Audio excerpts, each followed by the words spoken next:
Hello, welcome back to Crime Mystery. Hello, welcome back to Crime Mystery Mayhem. Today's true story is going to be about Robert Long. I also have to give a disclaimer about this story as well because unfortunately, this guy Robert was a hot mess out here in these streets. So if you're sensitive to bugs or human decomposition, then this may not be the story for you. But if you're okay with it, I advise you to not eat during this episode. Thanks.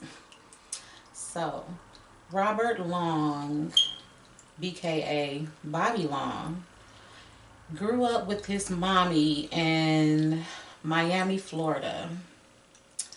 When he was about 5 years old, he fell off a swing and it caused a serious injury to his brain. After this injury to his brain, it was like he didn't think straight. He started having these evil, wicked thoughts about, little girls and harming animals and just wanting to see someone be tortured in pain and anxiety. So he couldn't fully understand what was going on with him. So, he would talk to his mom. And sources say that his mom didn't make it any better. She allowed her son to sleep in the bed with him all the way up until the time he was 13 years old. Now, because Bobby had an extra X chromosome in his DNA, he began to develop breast at the age of 13 when he reached puberty. So other boys and girls at his school, they would bully him all the time. They would beat him up, and when he would fall to the ground, they would repeatedly kick him and stomp him in the head and in the ribs and call him names, call him gay, because not only did he have like a little manly set of boobs there, he also, kind of had like a feminine walk and a feminine talk about himself. So they looked at him and then they scolded him, and then he was not accepted at all. So one day, him and his mom, they were at a fair, and there were horses there, and he wanted to ride the horses back, and the horse just got a little bit out of control, and he fell off the horse and sustained another injury to his head. Now, he's growing up, and around the time he's 14 years old, he's got a dog, he's got a pet, but he's like super mean to this dog, kicking the dog and slapping the dog upside his head. And one day he just decides to take the dog into the woods, and he shoots the dog in between the legs. Now, sources say that when the police asked him and his mom asked him why did he shoot his dog in the genital area, he replied, because the dog ate more than I did. So moving forward, as he became older, around 18, 19 years old, he, graduated from high school and he enlisted into the Army. While he was in the Army, he did okay for himself, gained some confidence and got him some muscle and some strength, and became, a better man to be able to stand up for himself. So one day, he didn't have to work that day in the military, and he decided to go for a ride on his motorcycle, and he got into a motorcycle accident. Now, the nurses at the hospital all said that he will masturbate at least 10 times while he was laying in this hospital bed. Now, remind you, in this accident, this motorcycle accident, he was like cast all the way from the neck down to his feet, so he would find a way, to be able to still pleasure himself, even at the risk of hurting the arm. Whatever it took to be able to get that thing off, he was getting it, baby. So after he was released from the hospital, he went back to his hometown and he met up with his old high school sweetheart. They got married and they had a baby. But then after some time went by, their marriage just wasn't lasting anymore. Bob, he started having these really uncontrollable urges for raping other women and being with other women in like some really horrific and dominant ways. And his wife could not understand this. Like, he wouldn't tell her that he would have these fetishes about other women, but she will figure out that something was wrong because eventually he started like raping her and forcing her into having sex with him even though they were married.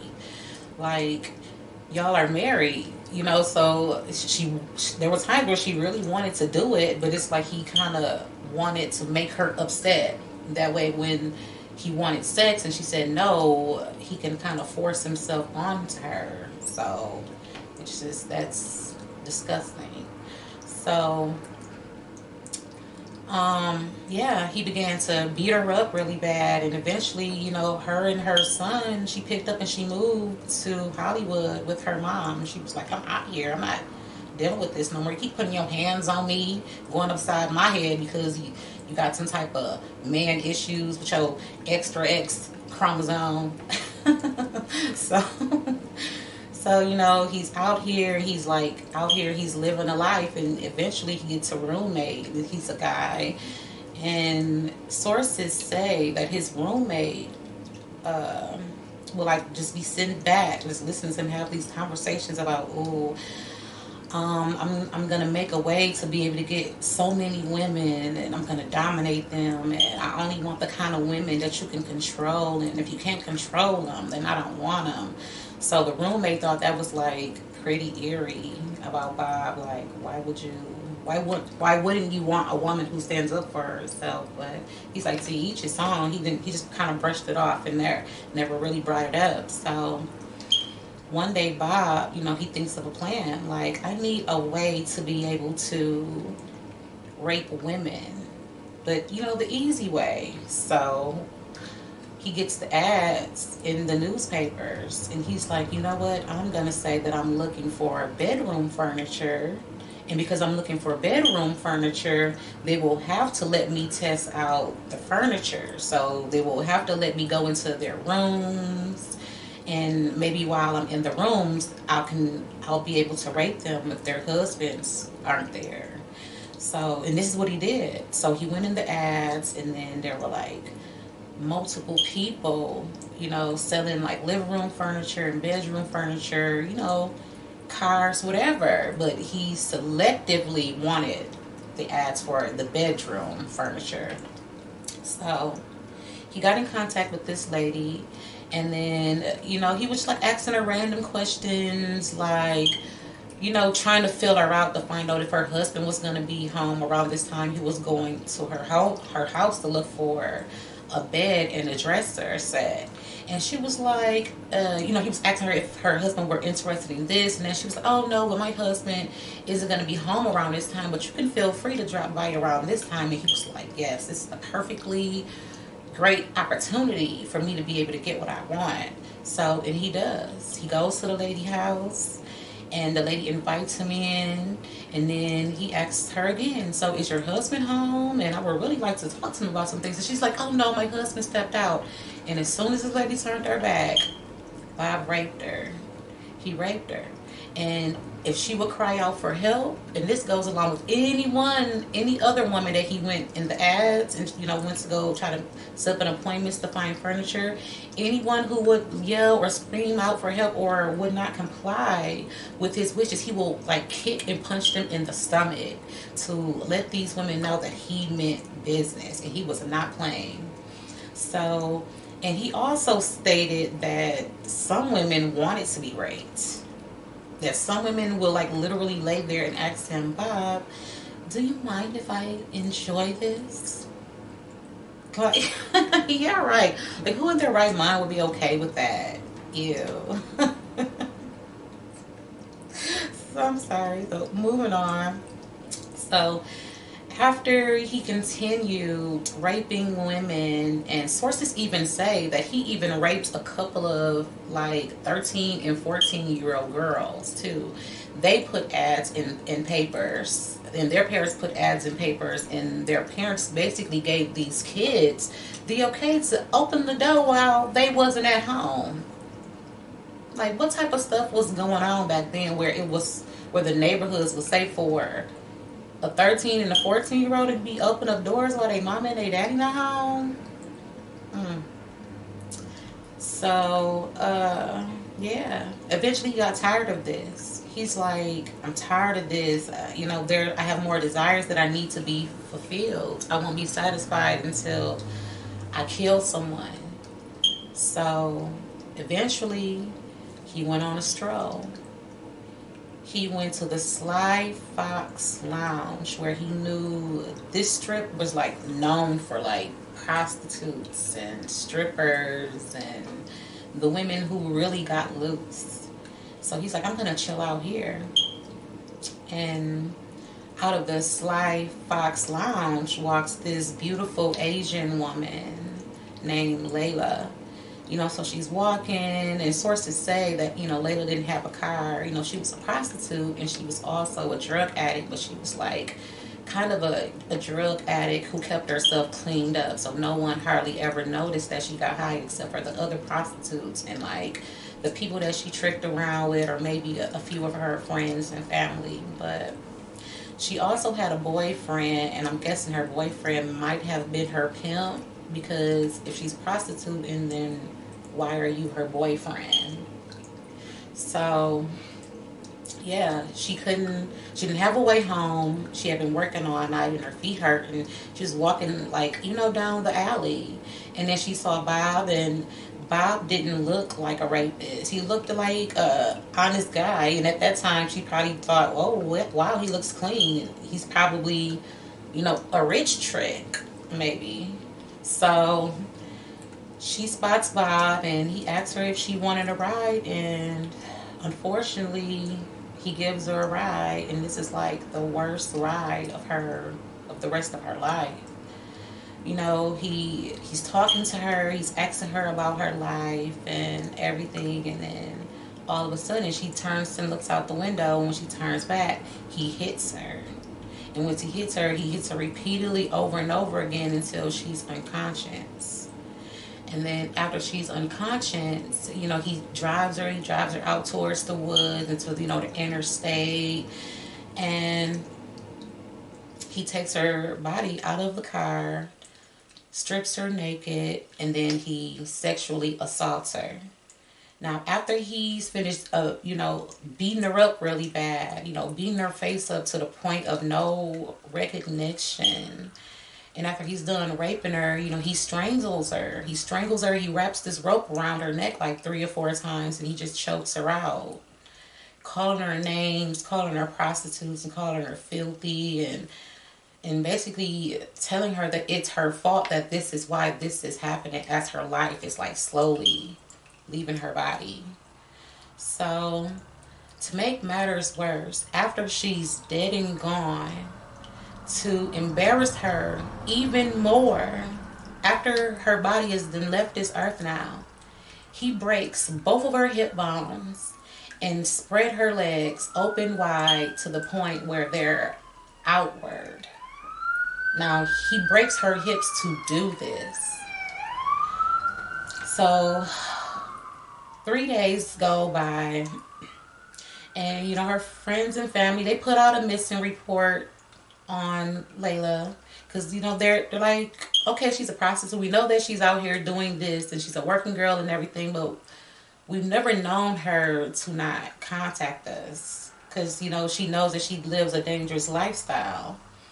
So 3 days go by, and 2 teenage boys are just out walking around this construction site, just mind their own business. And they just, a gust of wind just, fly by their nose. And they're like, Wow, you smell that? They think it's like a dead animal or something like that. You know, little boys, they're curious. They want to go check it out. So they're tiptoeing around to see where they can, where they can find this odor coming from.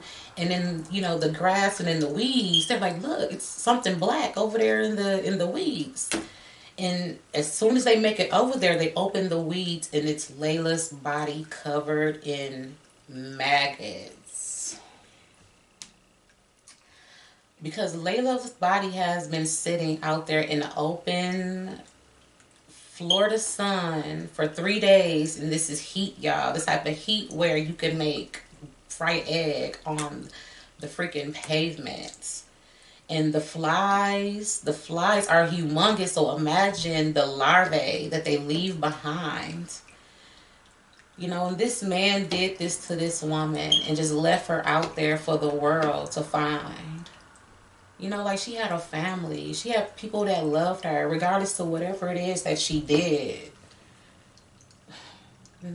So time goes by, and then eventually, Bob, he's out looking for his next victim. But in the meantime, in between time, he was like, wait, let me find out if they found Layla. So, of course, they found Layla. The police investigators, they went and they investigated this crime scene, and they also found like these red fiber micro hairs on her breast, indicating that wherever she was, her body was on a carpet. So this scene, this dump site wasn't the only site where the crime was committed. There was other, places where she was attacked. So they collected the red fiber from her breast and they took that to the lab, and it ended up coming back from the lab. The results were that it belonged to a red carpet inside of like a car. So they had that piece of evidence, and they also found brown hairs underneath her fingernails and wrapped in between her fingers. So they had these two pieces of DNA right along with semen. So they have all this information, but they still have no leads. And they're also looking for the ads killer rapist. So they're not linking together that they're looking for the same guy. They're not knowing that both of these guys are Bob. He just transitioned from being just a rapist to a serial killer rapist. So now Bob's at home. He's reading the newspaper, and now he sees Leia's face in the newspaper, and he's like, yeah, that's what you get. You were out here being a prostitute. You got everything that you deserve. He's just like, he's approving what he did. He's not sorry. He's not regretful or anything. He's just like blaming it all on her. So now he goes and he's out on a stroll again, probably by the Sly Fox lounge or somewhere on another prostitute strip over there. And he ended up meeting this lady named Michelle. Michelle was a lot tougher than Leia, so she put up a bigger fight than what he did. She was also a prostitute, and she also did drugs, so she was into that working girl's life as well. They all know that, their life are potentially being put on the line with type of lifestyle they live, but that's the type of life that they choose to live. So, she ended up meeting up with Bob, and, she's gonna make it do what it do. He's gonna pay her for some services, which she thinks. But things does not end up going as planned for Michelle. Bob immediately begins to start strangling her, and she tries to fight him back. She scratches him, she gets DNA underneath her skin, and Bob doesn't like that. He likes being in control, and I guess Michelle was kind of like overpowering him a little, kind of. So he didn't like this, so he immediately began to stab her, and he took her out to the woods and proceeded to do her the exact same way that he did Leia, he did to Michelle.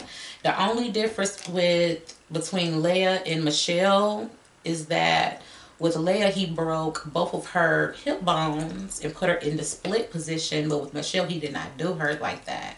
With Michelle, He stabbed her repeatedly. He cut a deep gash into her neck. He cut both of her cheeks on both sides, the right and the left. And then he proceeded to slip off her right ear, but he didn't follow through with cutting the entire ear off. So I'm assuming that whatever Michelle did, whatever fight that she gave him, she was giving him the business because. So a construction worker who was working in that area on the strip called like kind of Lover's Lane was doing some construction work in that area. He ended up finding poor Michelle out there naked. Her clothes and her pantyhose and her jumper were like just in the bushes for the world to see. It's like he hung them up properly so people can see where she was, and her body was just like in a horrible state. He bashed her in the head like 4 or 5 times with a heavy metal object and just strangled her and raped her and just like left her out there, just took her life. Didn't care about if she had any children, family, friends. He just thought she was just some dirty prostitute who didn't deserve to live. He really had some sick problem with women, huh? So then once again, he goes home and he waits for the news and he waits for the newspaper, But in the meantime, in the between time, still checking on his next victim. And then, the newspaper ad comes about with Michelle, and he says the same thing about her as he said about Leah. You deserved it. If you wouldn't have been out there doing what you was doing, it wouldn't have happened to you. Sick. So, now this case is a little bit different. This lady name was Elizabeth. She wasn't a prostitute. She wasn't a junkie or anything. She had an earnest job, and unfortunately, one day, she was just minding her own business. She lived in a mobile home. She was just out walking one day, just wanted to get some fresh air. And I guess she walked too far away from home and the weather started to get bad, or either it started to rain. And why out of all people could ask her if she wants a ride? Like, why someone else can ask her if she wanted a ride? Why it has to be this idiot? So, unfortunately, it was Bob who asked her if she wanted a ride, and she agreed. She said yes. Now, Bob didn't know her, and because it had kind of got late while Elizabeth was out walking, he just assumed that she was a sex worker. So he questioned her. He asked her, what do you do? And then she told him, I work at the Ramada Inn, and I work night shifts and sometimes day shifts and everything, and I have an honest job. And he's just like, you're lying and you're a prostitute. And she's just like, no, I'm not a prostitute. I have a real job. So he thought she was playing with him and lying. He really thought that she was a prostitute, and he killed her for this. So he took her to this orange grove, and while he was beating her up and trying to strangle her, she started screaming, and a dog started barking nearby. So he hurried up and threw her into the trunk of his car, and he left and took her to another orange grove that was nearby and killed her there. With her, he did rape her as well, but with her, for some reason, he put her clothes back on. I mean, either way, you're still a sicko. So after this, he does the same thing with her, but he's not really congratulating himself on that when he gets the newspaper not more like, oh, she's a prostitute. Now he's more questioning himself. She said she wasn't a prostitute, but yeah, she was. She still deserved it. She was lying. She's a liar. Women are evil. They're conniving. They're monsters. All women deserve to be raped, and they deserve to die. And this is just what he's just saying. So one day he decides, he's like, I'm bored. I want to have sex. I want to go back out and I want to rape more women. And he ends up meeting Chanel. Chanel was another prostitute. She was like in her early 20s. She was an African American woman, and she was just released from jail for prostituting. And she's fresh out. She's back out. She's meeting with her friends, getting her a drink. And unfortunately, she's back at her job again. And one of her first jobs that she ends up hooking up with is indeed Bob. So Bob, he's with her out of a lot of the other women's sources say that he handled her murder a lot differently than he handled the other women's murder. I'm thinking maybe it was probably a little bit racially or something. Maybe he had something to do a little bit of racism, but I didn't upload her photo because I felt like because her photo from the crime scene, I felt like when the photographers took the other women's, the Caucasian women's photos, they were kind of more respectful and they, they blurred out a lot of their body parts where you could barely see or make out the images. But with the African American woman, when they did her photographs, you can basically see this woman's like real vagina and everything, and I just felt like that was wrong because why not blur out the other women's out of respect for them? I mean, she's a woman too. Why not respect her in that same light? So I thought that was pretty obvious. Someone should look into that. But yeah, so he raped her and he laid her on her back, and after he raped her, he shot her in the head.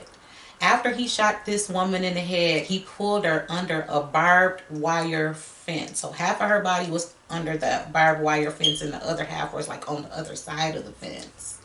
And he took her panties and her bras and her pants and everything else, and he just threw them into the bushes for everyone to be able to see and find. So one day, a woman, she was just out and about, walking her horse and everything, and she notices a smile odor, just like, with all the rest of the other victims. Her body has been sitting out for a few days now, so now there's a smell. And the woman goes over there, and she notices, the first thing she notices was Chanel's leg sticking out. Well, when she looks up, she notices a pile of maggots in the back of Chanel's head. Chanel was found laying face down, but you could not see her face because maggots invaded her entire skull. Whew. So, when the police were called, they did their investigation on Chanel's body and they found the same similar DNA right along inside of Leah's and the same DNA that was inside of Elizabeth. So all of this DNA matched, as well as the fibers from the inside of the car, from the inside of his car on the floor. So all of the fibers came back the same, and they're like, okay, this is the same guy. This guy who's been killing these prostitutes, he's like intentionally leaving behind his DNA, because he's left behind his semen. He's leaving behind hairs from his head. And not only that, the police are able to detect that obviously he has these women laying either on the back seat or the front seat of his car's floor, because this is where these red fibers are coming from. So now they're working on Chanel's case and they're trying to piece everything together. And then, so Bob, he's just like, you know what? I'm gonna go enjoy a movie. I've been out here just having fun and not getting caught. No one has been saying anything to me. After I leave this movie, I'm gonna go right back and I'm gonna get me another victim. So he does. One day, this victim who ended up making it out, she was a success story. Jill. Jill was out riding her bike one day and just out minding her business. She's 17 years old. She's got a job.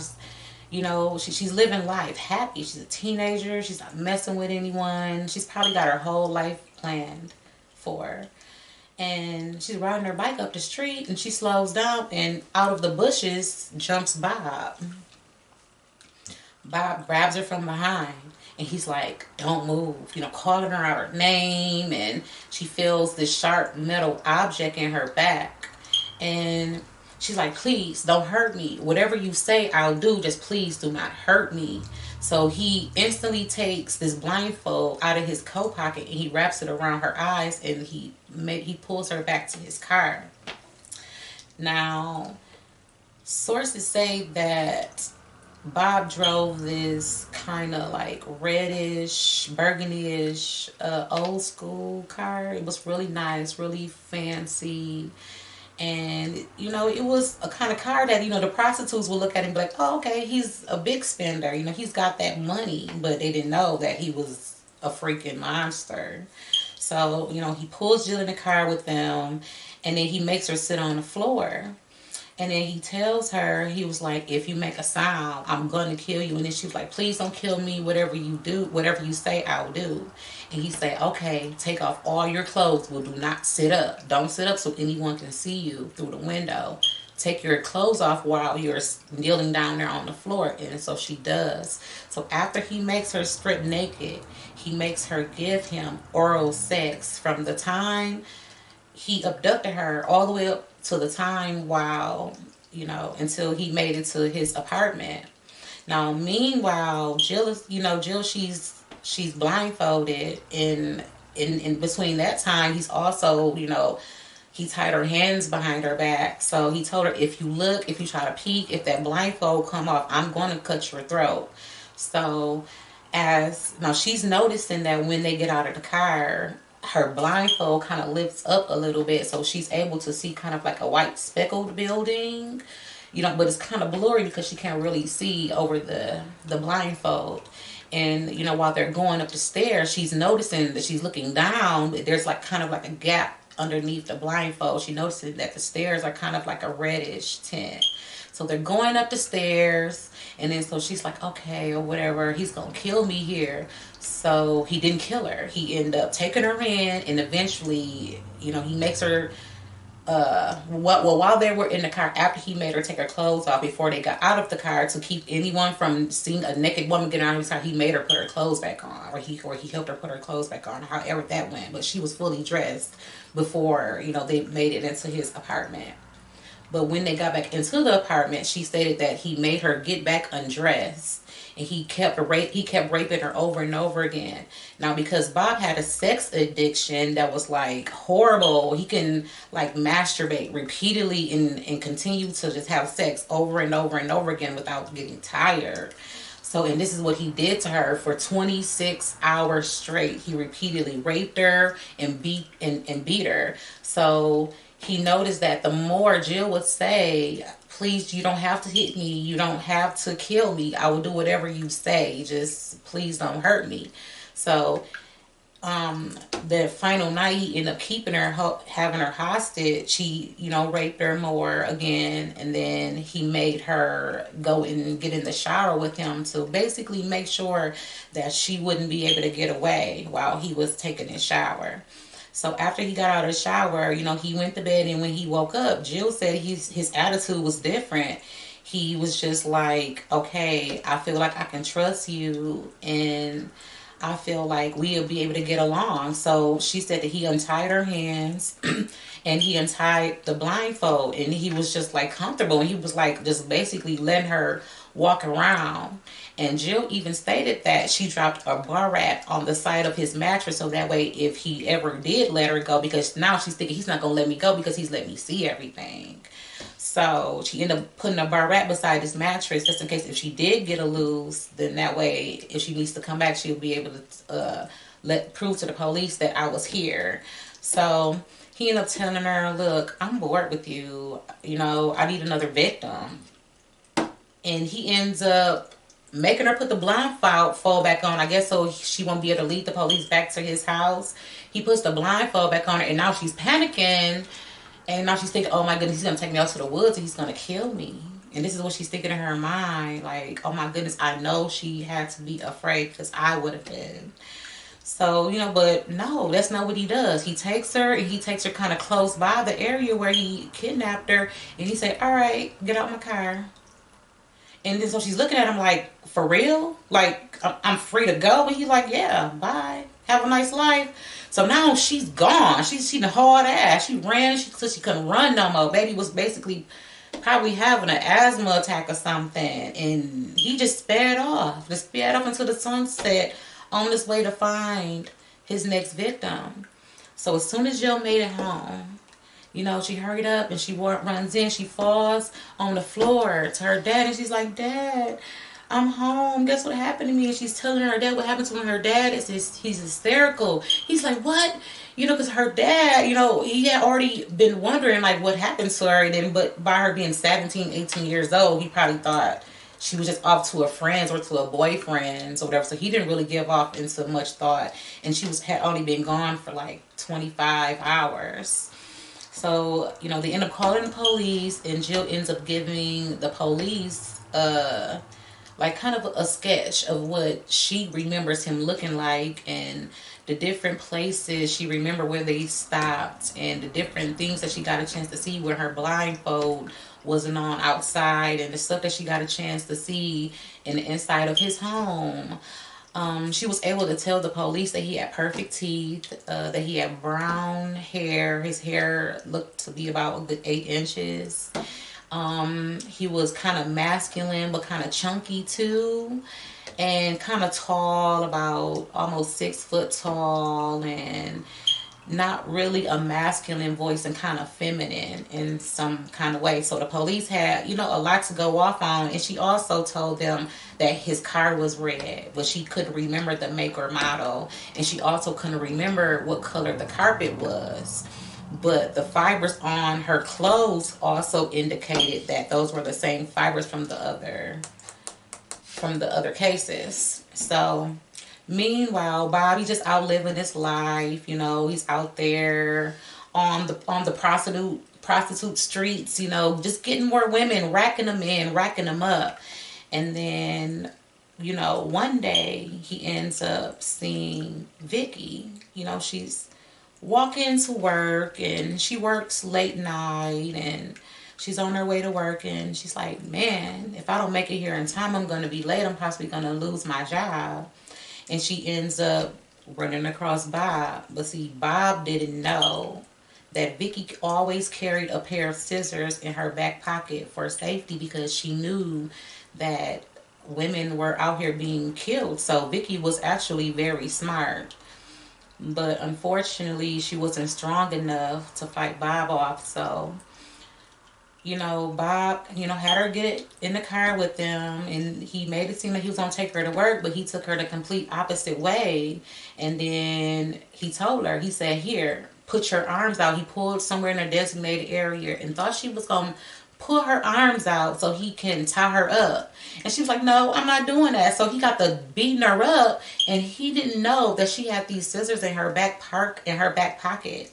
So she goes to pull the scissors out of her back pocket, and she goes to stab him, and his fingers in his hands. And man, this has him livid. This makes his blood boil. He starts punching her in the face, starts, kicking her and punching her in the stomach, and he immediately pulls her out of the car by her hair and pulls her in the middle of the woods and just started beating her up.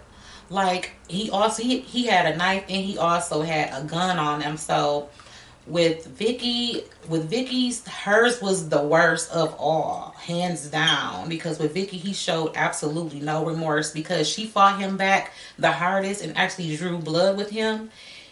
He cut her legs off. He cut pieces of her body off and just threw them in the grass, literally threw them in the grass. And the part of her vagina, he shoved the scissors that she attacked him with into her vagina cavity.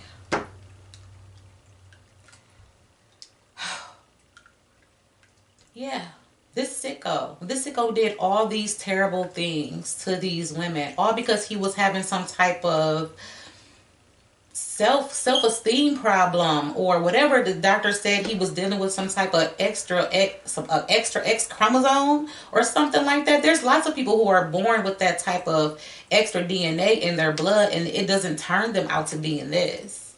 They're just using, and if he's using that as a reason to be able to have some type of insanity plea or some type of mental get off with the fucking court system, then that's no, they should not let that fly. So after they end up finding Vicky's body, police, they crack down, and by now they're already piecing together all this information from when Jill had got away.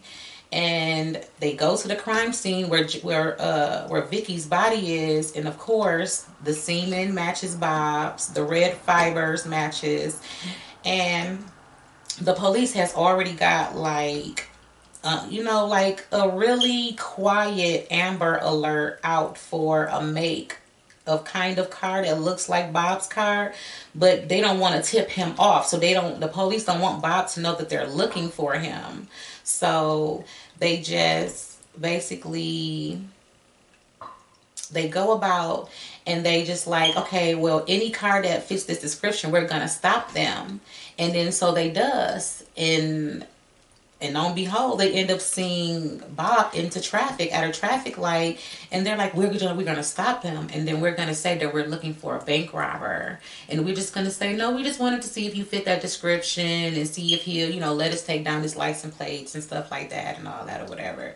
So they goes up to Bob's car, and Bob is nervous because he's thinking, oh my goodness, this is it, they got me. But it's like, hi sir, we're doing an investigation on a bank robber, and we're just seeing if anyone fits his description. And he's like, oh, now he's responding like, oh, okay, I can do this. Oh no, I haven't seen anyone by that description and this and all that or whatever.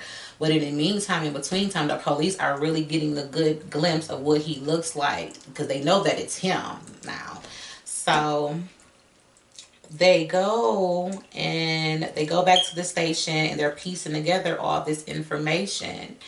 And they get in contact with Bob's ex-wife, who lives in Hollywood with her mom, and she wants to come clean and say some stuff about her husband and how things were in their ex, in their past marriage and everything, and the secrets that he will tell her when they were laid down in a bed together that made her skin crawl and made her have nightmares at night. So one day while Bob, he was at the movie just sitting back like, oh yeah, let me think about who I'm gonna kill today. I'll kill somebody, mama, grandmama, sister, whoever, but it's gonna be somebody.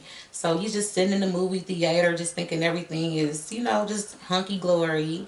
And then he walks out of the movie theater, and the police are there to arrest him and show him enough. Yeah, Jill is like, yeah, that's him. That's the man who did all that crazy stuff to me. So they take Bob to the police station, and they're asking him about Jill and everything, and he admits to it. But at the same time, he's thinking, and he's saying out loud to the police, but I knew she was going to tell. He was like, but before she left, I didn't really tell her not to say anything. He said, I was kind of tired of killing. I kind of wanted to get caught. That's why I let her go. So the police are just looking at him like, so you wanted to get caught. Okay, so since you wanted to be caught, do you want to admit to all these other murders that we know for sure that you did? So Bob is just like, no, I didn't kill her. I didn't kill her. I didn't kill her, and I didn't kill her. So he's like, now let me go to the bathroom.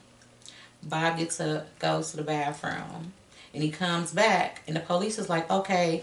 So when Bob sits down, Bob noticed that they have a picture of the red fiber. They got, his picture, because he didn't know that they have been surveillance in his home and been watching him, and then watch him engage, with the prostitutes and stuff. They didn't have any pictures of him doing anything criminally until while they were investigating him down at the police station. Bob didn't know that they had got an approved search warrant to search his home. So they goes into Bob's house, and they find all these messed up, disgusting nude photos of him actually in the act raping women. So while he's down there at the police station like, no, I didn't do this. I ain't do that. They got it on the photo. So he's caught red-handed. So eventually Bob just ends up giving up. He just ends up giving up and just telling everything. And sources says that he didn't just only admit to those murders, but he admitted to like 75 plus other murders. And while he were in the police custody, bodies were just popping up out of the lake and, being found in the woods. Bodies that's been decomposing for months at a time. So these women that they had just found all within that short period of time, they thought that those were like the women who he just recently brand new killed, and those were like the only women. But no, Bob had been doing this for about a good 2 or 3 years. So yeah, Bob ended up getting over 1,000 years in prison, over 8 life sentences, so it's crazy. He ended up being sentenced to death in 1991.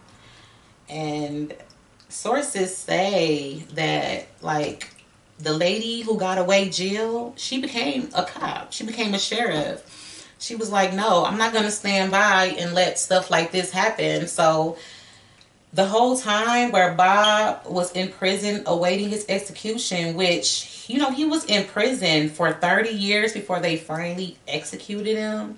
That's because during that time, it literally took them all those years for him to be tried for each and every last individual rape and murder. Because it was said to be almost over 75. So that's a long time. But Jill ended up becoming a police officer, and she was able to be there to see him die at his execution. She got a chance to watch the man who brutally raped her, beat and tortured her, as well as murder and manipulate other women. She got a chance to watch him die. And sources said that Bob knew Jill was there, so he didn't give her the satisfaction. They said that the whole time, from the time they laid him in that bed and they strapped him in, he just laid there with his eyes closed and said, I'm not going to give her the satisfaction. She's not going to get a chance to see the life come out of me. That bastard. He's always cheating somebody out of something. But, yeah, that was the sick and twisted story of Bob Long. He's exactly where he should be, in the bottom part of hell, where the rest of the monsters dwell. So, with that being said, thank you for tuning in today. My show, Crime, Mystery, Mayhem. Thanks. Like and subscribe.